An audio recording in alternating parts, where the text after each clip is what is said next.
and I am the community manager of the Predictable Success Leadership Center. And I am absolutely delighted to once again be joined by Les McKeown. And Les, I can't list off your bio. I can't do it in one headline. But I know many people who are watching already know that you are, of course, the founder of Predictable Success, as well as the author of numerous books, in particular, Predictable Success, which I know is a bestseller and probably on the shelves of many people who are watching this training, as well as exactly behind you, as well as Do Lead, which is going to become particularly relevant in our discussion today. But anyone who wants to get to know you will have an opportunity to get just a taste in our conversation about leadership today, and we'll provide them with plenty of opportunities to learn more about you and Predictable Success. But thank you so much for joining me once again.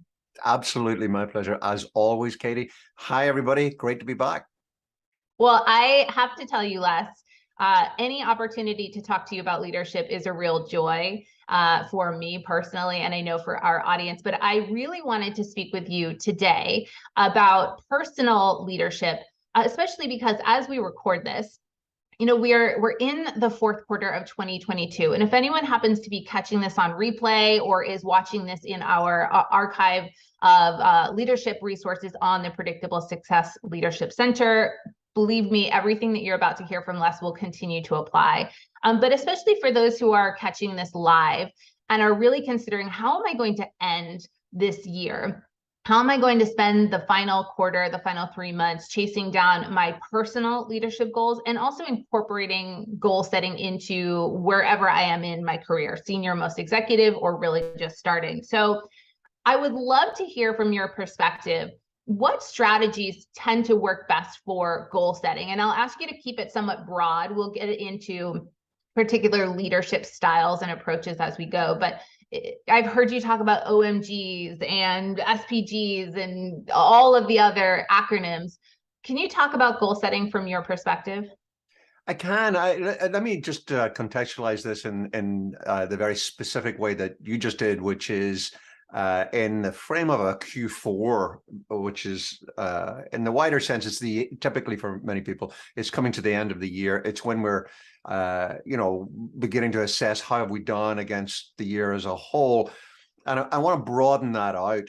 One of the things that I see happen a lot is that a lot of people who could be great leaders are fantastic at starting things. Great leaders are fantastic at finishing things. They're actually much more likely to slow down the starting process, because that's what we all love, right? We all get that excitement from something new. And, we'll talk about style shortly, but particularly our visionary leaders, there's nothing they like more than starting something new. Got a new KPI, got a new OMG, I've got a new metric, I've got a new project, got whatever. And so I see a lot of leaders spend most of Q4 doing something that needs done, which is planning for the next year, or most of the last week in the month planning for the next month, or most of the last day of the week planning for the next week. It's really, really crucial to get clinical about being a good finisher. Now, that does not mean you have to finish everything you started. My mother was wrong. My mother used to tell me every time she put a plate in front of me with food on it that I had to finish everything that was on it. And I understand that it was good parenting. But from a leadership perspective, one of the two most unused leadership skills are, first of all, tactically learning how to say no. It's really important to learn how to say no, so that you don't start a whole bunch of stuff that are just going to cloud up what happens later. But the second thing, I think, is the ability to do what I call dynamic triage. And what does that mean? Dynamic triage is a big fancy phrase, but essentially it means that all leaders have got a degree of magical thinking, right? We take a pint pot and we absolutely convince ourselves we can pour a quart of water in here. Somehow we're going to get that in here. We take on more things. We don't say no to anything. We just keep adding, keep adding, keep adding. And before you know it, the quality of the endings is becoming mediocre because we didn't tactically say no, or strategically, if you prefer that phrase, strategically saying no. And secondly, we didn't perform dynamic triage along the way, which is essentially saying regularly and consistently, Why am I still doing this? Why am I still doing this? I have taught myself to be a great ender. I close folders all the time, and I put them away, and I decide I'm not going back because I want to end these things really, really well. So in the context of where we are now, answering your question, I'd say one of the greatest things in achieving stuff is don't say yes to it in the first place unless it's absolutely in your area of focus. And secondly, practice dynamic triage along the way. Stop things that aren't getting you the results that you want so that you can finish really, really well on those things that matter. I find that especially interesting because, you know, I know your background. I know that you have founded or been a part of the early stage through predictable success in many organizations, you know, ton, like 10, 20, 30, 40. I don't know what the list is right now, but I know it's long. And what intrigues me about that is for people who are listening, I think this concept, and you've talked about this kind of the mythology of heroic leadership. You know, I want people who are listening to understand you have yourself been in the early stages of your own companies, nonprofits, and organizations, as well as those high growth. But correct me if I have this wrong, but it feels to me if someone is listening now and they're not yet in the C-suite, they're not the senior most executive, they are perhaps, in fact, in the first few years of their career. I think it's really important to hear this message and cut through this idea that these are not strategies that apply only to the people who are quite literally casting the goals for a whole team. Is it fair to say that this can be applied to, you know, literally your daily to-do list and the way that you approach your tasks? Yes, and that's a really insightful and important observation, Katie, because all that of what I just said, you can really only do it within your area of agency, right? I mean, you can't say no to something your boss told you to do. That's clearly the case. What you can say no to is how you use your discretionary effort to get those tasks done. So you may, you know, and I'll just make something up for our viewers. You know, maybe you're tasked with redoing the department's contribution to the website. You know, maybe there's a page on the website talks about, you know, how our quality control works, and you've been asked to refresh that. If you're a leader, whether you're a leader but with the title, or a leader in waiting, and you're doing what we call committing not so random acts of leadership, you want to lead where you are here, you'll be using intuitively our definition, which is leadership is any act that gets two or more people closer to their common goals. But you also love what you do, right? So maybe you use the refreshing the website project, you find yourself down a rabbit hole with 20 open tabs, and you're building out what you think, oh, might be good for us to have a style guide. And that might be great. So you start building a style guide, which is one, it's lovely that you're making that, you're giving your discretionary effort into that. And then before you look around it, you've got a half of a style guide and you haven't done the work on the web page, and you haven't done your dynamic triage as you've gone along. First of all, you said yes to something you shouldn't have said yes to. I'm not saying it's not great to arrive with your discretionary effort. That's what being a leader, leading from anywhere, is all about. But you've got to be very clear. It's got to help get two or more people, your group, your team, your project, closer to their common goals. In this case, your common goal, you were told what it was. You know, you weren't asked to make it up. Get that web page out there. So be very focused is really what we're saying here. You open the door to something in the initial question and answer, and then also kind of a sneaky one that I heard because I'm a processor. And so let's take a moment and share, you know, I asked you to do a difficult task, which is define leadership and goal setting strategic initiatives broadly. But you mentioned visionary. I just mentioned the word processor. So a little bit of kind of behind the scenes. Predictable success and this approach to leadership is really centered around 4 styles: visionary, operator, processor, and synergist. And for those who are listening who these terms are new, or maybe you've heard us talk about the leadership styles mix, but you're not quite sure what you are, or even more importantly, what your teammates and your colleagues are, you can take a free quiz, the leadership styles quiz. It's at my.predictablesuccess.com/quiz. You can also find it on our website. We'll provide all of those links and additional resources after the training. So if this is interesting to you, sit tight. We're going to talk about these styles in a little bit more detail, but I would love for you to go find out what your particular style is. And here's why, Les. You mentioned, okay, you're doing a task and now you see an opportunity to create a style guide. Intuitively, as a processor, I think, well, what a great idea. You can create a system, a process, you can replicate it next time, the whole team. But for somebody who's a visionary, as you mentioned, who's, very go, go, go, bold action, how are we changing the world today? An operator moves very quickly, typically, and alongside a visionary. Okay, the visionary's got the big idea. How can I immediately get it into practice? Maybe not replicate it for next time. And then the synergist brings it all together. I will tell you, I'm also glossing over some very, very deep, insights. And that's why the quiz assessment will be really helpful. But with all of that said, do you find that someone's particular style or their style mix has an impact on the way that they can set and actually take action on their goals? Yeah, the four styles have got, all of them have got huge strengths that enable the completion of goals. And maybe we'll spend a minute or two on those first. And then each of them come with their own challenges. So let's talk through them real quickly. So as you mentioned, we've got four styles: visionary, operator, processor, synergist. As with everything in the predictable success model, this isn't something academic. It's not something that I invented. It's just something that I observed over, those thousands of organizations that I've worked with, the 40 odd that I started myself. And I put names on it. So it's just a question of me recognizing patterns and putting names on them. But what I recognized is that there are four, typically we show up in four ways: visionaries, operators, processors, synergists. And as the headline, the visionaries are the big picture people. You'll know them if you work with them.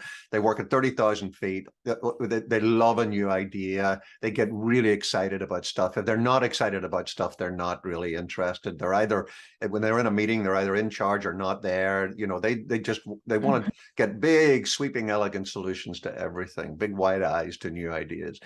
Our operators are the ones that just do it. They go through breeze block walls. They just make things happen. They're not great self-starters. They tell you that themselves. But once you give them their marching orders, it's sometimes not pretty, but they get things done. Processors like yourself, they measure twice so that they cut once. The first thing they're going to pull out is a spreadsheet or something like that. They need an organizing structure to be able to feel they can really attack something. They want to bring order to the chaos that our visionary and operators actually create. And then the synergists are the ones that tie it all together for people. They're the ones that care about whether we're all on board, whether we're all aligned or excited or so forth. Now, it's not as if we're all just one thing. Most of us are. I've got a leading style and then a secondary style. I'm a visionary processor. Remind me what your secondary style would be. Processor operator. Okay, yeah, it explains why you just get so much done.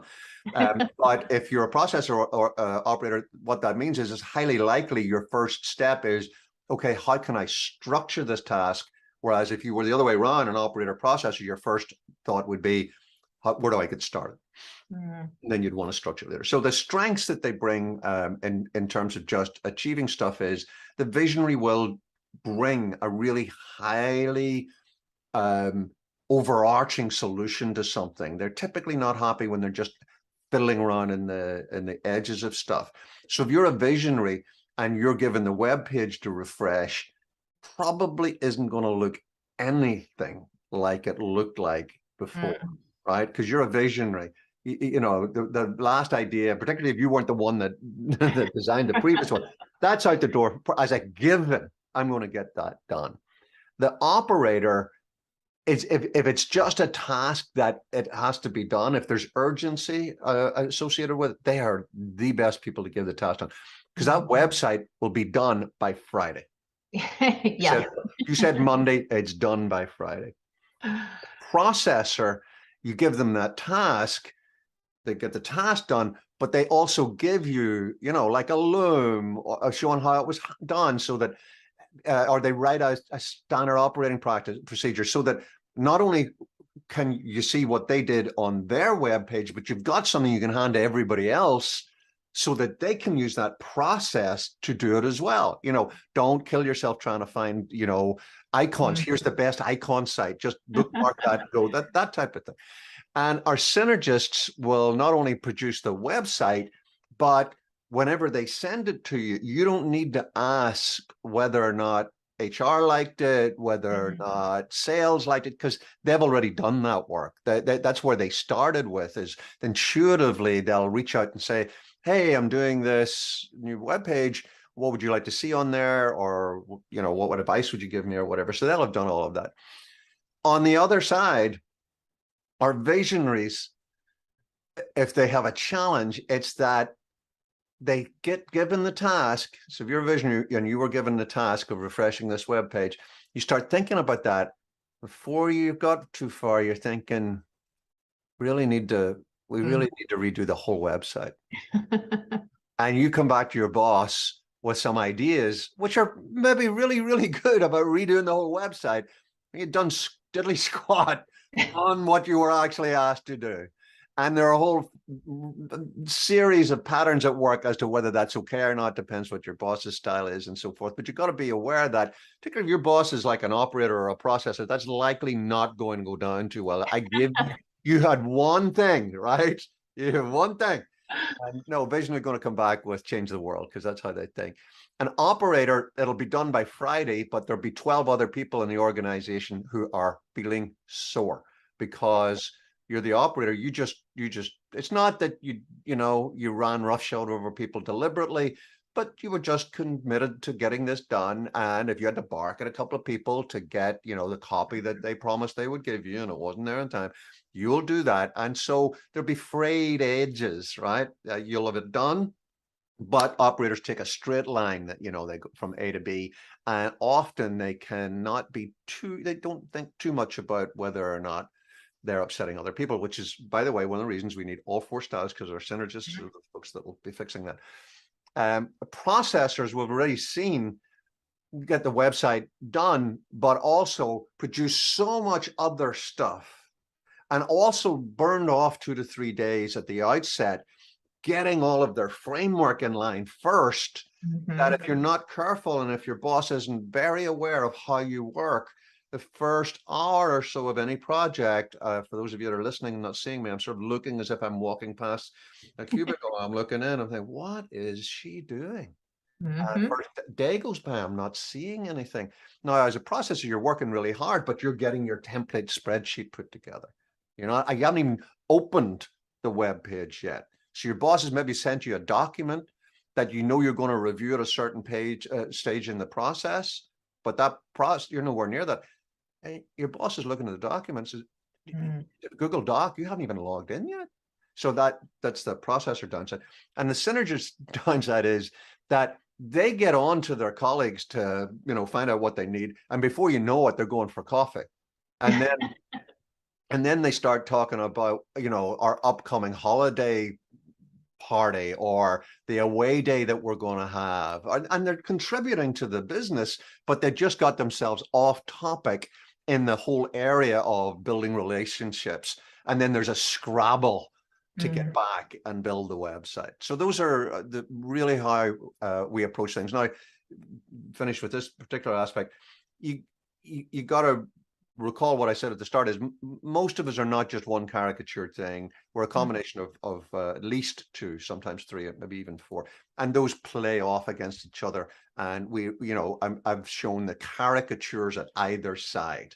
Most of us, we know how to work with those extremes and show up and deliver the goods. But those are the tendencies of those 4 styles. I love that too, Les, because my own experience, I've had the great good fortune to be familiar with the predictable success model and my own style for a number of years. And something that is it's hard to list it on a features list, right? It's going back to your example of the website. If I were to list the reasons that it's helpful to know your style or your styles mix, it would be hard for me to articulate this particular one. But I find personally that it also gives me a framework or kind of a set of boundaries where okay, I know that this is my styles mix, and this is how I can play to my strengths, and this is how I can look at and challenge my own weaknesses. But if I feel myself getting too set, I can't do that task because I wasn't given the information and I haven't completed my spreadsheet, or I can't do this. When I find myself really like struggling with the dissonance or anger or causing chaos as a processor, and I know this applies to other styles, I'm now able to step back and say, ooh, I'm not, there's something amiss. Because when I am a healthy processor, I'm a real asset to the team or the project. But when I am, using another predictable success term, when I'm becoming an arsonist, even as a processor. I know that's not, as typical a characteristic for a processor. But when I find myself doing that, it gives me this like bumper to say, ooh, that feels wrong. And so I've heard that from other people in the Predictable Success Leadership Center. And I just wanted to share that even inside of that, there is this like inherent self-awareness that you can use. And I actually find it helpful on our team, Les, and with colleagues who know this model, to say, oh, you know what? I'm getting too processory. Like I need to step back and I need to have a conversation with my synergist, or I need to figure out like what's the root of this. And we talk about difficult conversations in our community quite a bit, but I just find it's more empowering to say, here's why I think I'm really bumping against this task. Here's what would help me. And sometimes you get it and sometimes you don't, but for people who are listening, that's a helpful side effect. I think it's a very important point that you make, that all four of the styles have a very healthy aspect almost most of the time, but they all have what you might call like a dark side. Sounds dark. But, there's a dysfunctional stage you can get to in each of the styles. So as you've already pointed out, visionaries are great. We need visionaries in the organization, but a visionary who's moved into extreme vision has got into the red zones, if you want to think about it that way. And our quiz that you've highlighted, and which we'll provide the links to, point all of this out. And if you score up in this way, it'll make that clear. But if you are an extreme visionary, the problem is that you turn into an arsonist, right? You're walking around setting fires all the time. You got a little book of matches, and you want to start new things all the time, and you just burn off stuff that you've no interest in anymore. Arsonists are not good in an organization. Visionaries are very good. Operators of the same thing, and we really need operators. You can't function without them. But an extreme operator becomes a maverick. Not reading your stupid emails, not coming to your dumb meetings. Don't ask me any more questions. I have a job to do. Now just get out of my way and let me finish my job. That's an extreme operator position. An extreme processor becomes a bureaucrat. I'm instead of being a processor, which we need, which is somebody who brings healthy systems and processes in place, you become Dr. No. It's, I'm a bureaucrat. My job is to prevent stuff happening because it's not being done according to my process here. And even our wonderful synergists can become people pleasers. They get so focused on how everybody's feeling about stuff, they completely lose sight of what it is that we're trying to do here, and they become more concerned about just how everybody's feeling. It's very even stronger in not-for-profit faith and cause-based organizations. And it highlights two things. One is the intuitive thing that you just worked through for yourself, Katy, where it's important when you feel yourself getting emotionally caught up in what's preventing you from doing something, or why something's not turning out the way you want it. The first thing to check in is this about what I need or what the organization needs?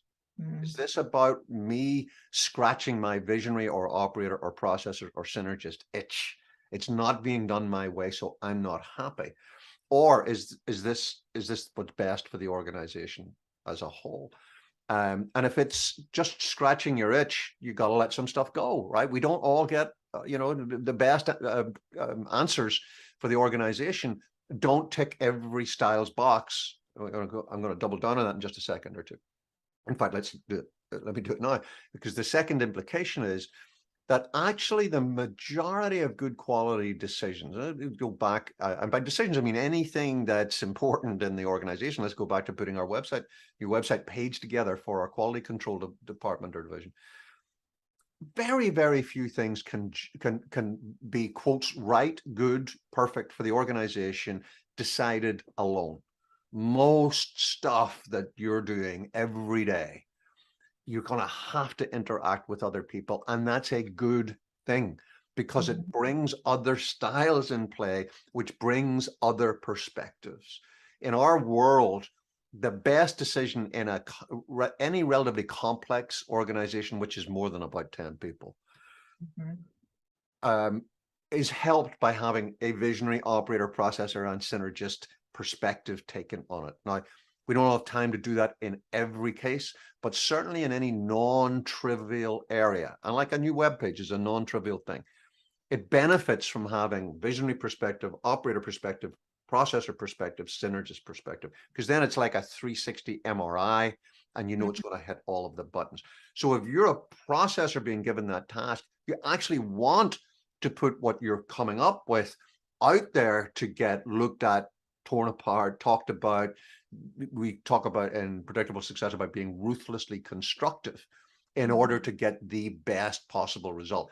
Because if you just put a bunch of, pick any stuff, bunch of visionaries in a room together, or just a bunch of operators, or just a bunch of processors, or just a bunch of synergists in a room, ask them to fix something, all they will do is amplify all of their own attitudes, and they'll come out with something that will not stand reality. It'll fall down like a cheap suit, fall like a cheap suit as soon as it hits reality. So you want to be bringing your work and exposing it as much as possible, not to slow things down, but as much as possible without slowing it down, to other styles, perspectives.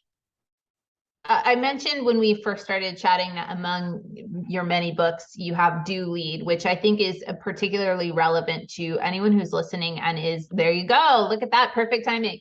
Do Lead is really helpful and instructive for people who are pursuing leadership, regardless of their current role, their current job status, where they are in their career. One little bit of housekeeping for anybody who hears this and is like, oh my gosh, I need more Les, I need more leadership resources. Les has kindly, generously offered to ship a free copy of Do Lead while we have supplies to any US-based address. You simply pay the shipping and handling. We'll provide the link after the training, but as a quick hit, it is my.predictablesuccess/do lead book, my.predictablesuccess.com, /do lead book. And again, we'll have the link. So I would love for anyone who's listening and is intrigued by this to get a copy before they are all gone. But Les, this is a Les question. And of course, everything can be put under the predictable success lens. But I would just love your personal take on this. One of the subheadlines for Do Lead is Achieve the Impossible. And I find that revelatory in some ways, because in a book that's really about team building and how you work within and outside of your leadership style, and how do you conduct successful and efficient meetings and tackle initiatives, there's this overarching idea that you can do incredibly important big things that feel impossible. So I would just love to know from your perspective, is it possible to set kind of a non-smart goal, if you will? Is it possible to do a broad goal like, I'm going to end world hunger, or I'm going to change my community in this large way? Can you do that? Or do you really feel like you need to sort of have that? Is that more of a vision and then the action items fall in line? I'd love to know your take on that. Well, the short answer is yes. And the longish answer is why I wrote Do Lead, which, although it's a short book, it really takes us through the steps. The reason I have that part of the punchline, strapline, Achieve the Impossible, is because of what I see. I'm really privileged. I get to see this in organizations quite a lot. Those organizations that end up with the best will in the world, just pushing the can down the road, so maybe even get great. They're a for-profit, they get great revenue increases year on year, or if they're a not-for-profit, they get a lot of grants, or they have a lot of volunteers. So the numbers are looking big, but are they really making an impact? And you contrast that with organizations. The headline ones are very large because we get their stories stuffed down our throats all of the time, like early Steve Jobs. Apple is a good example of that, who achieve remarkable things. And in the not-for-profit world, do things like make a real dent on world hunger or clean water or cancer research or whatever.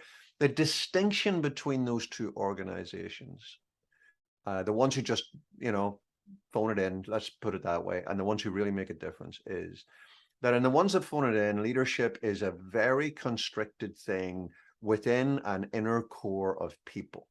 And so the ability of that organization to make a difference has got a very, very straightforward, simple cap. It's the people on their senior leadership team, because that's what they have constricted leadership to be. And if you get to any size whatsoever, the vast majority of what you need to know in order to lead in a way that achieves the impossible is happening outside that group. My good friend Rita McGrath says, snow melts at the edges, right? The stuff that's meaningful is happening right at the edges. And if you've got this tight leadership team and a culture which either explicitly, implicitly, or both says, this is where leadership is in this organization, then you've got a very limited leadership organ, let's call it that. You contrast that with those organizations, big and small, that make a difference. Leadership happens at every single level. In fact, the inner core, what we call T1, don't need to go into the explanation of all of that here, but that T1, that inner leadership group, understands and knows that their main job is to build strong leadership throughout the whole organization in order to achieve the impossible. And what happens is that becomes a self-fulfilling wave of feedback, that because people are empowered, one of the 13 key imperatives in predictable success, because they're aligned, another one of our imperatives, they increase the vision of what we can do. In most organizations, you get a big vision built up here. We all go off in October to our strategic retreat, build a big vision. And then everybody out there, it's like Chinese whispers, where every time that vision gets repeated out in the organization, it weakens, it dampens, it just falls apart, because there isn't leadership the whole way through the organization to shepherd that vision, to enhance it, to amplify it. In the organizations that achieve the impossible, there's leadership developed, welcomed, celebrated. Doesn't have to be permanent leadership, not so random acts of leadership, which you'll hear us talk about all the time. And then when the vision comes out from the T1 group, it doesn't shrink, it gets amplified, it gets challenged, it gets stress tested, it gets, parts of it get proven to not be possible. Other parts, we can do 10 times better than that. Other parts, we need to pivot this. And so those are the distinctions that I see. And that's why I wrote the book, so that any organization can build leadership the whole way through and not just depend on a central core. Thank you, Les. And again, we'll provide a link for people to get a copy of Do Lead for shipping and handling only. And I really hope that people take advantage, because that book has certainly changed my personal and my professional life. And the response from people who have already taken advantage of it is tremendously positive. So thank you again for doing that. I was going to ask you what your Q4 goal is, but here's what I'm going to do. I'm actually going to hold back on that, because I'd love to bring you back for a different conversation, and we can talk about, your personal and professional goals. I do want to acknowledge and thank you for really casting your vision for the Predictable Success Leadership Center, which was a goal that you shared, I believe, at the end of last year, early 2022. And you really cast this vision of what you wanted to do to educate and empower leaders in training, those who were already SMEs in the C-suite, but looking to, continue to grow. So that, to me, is a great example of setting a goal, putting the team behind it, creating some action items, and then just trusting that this vision and this mission was, was going to come true. So for those of you who are listening, this is goal setting in action, and the community that we've built at the Predictable Success Leadership Center is welcoming for you, and we can't wait to see you. Les, thank you so much. I really could talk to you about this all day long, but we'll let our listeners go with the promise that there will be more conversations like this in the future. Thanks, Katie. Thanks, everybody. Thanks, everyone.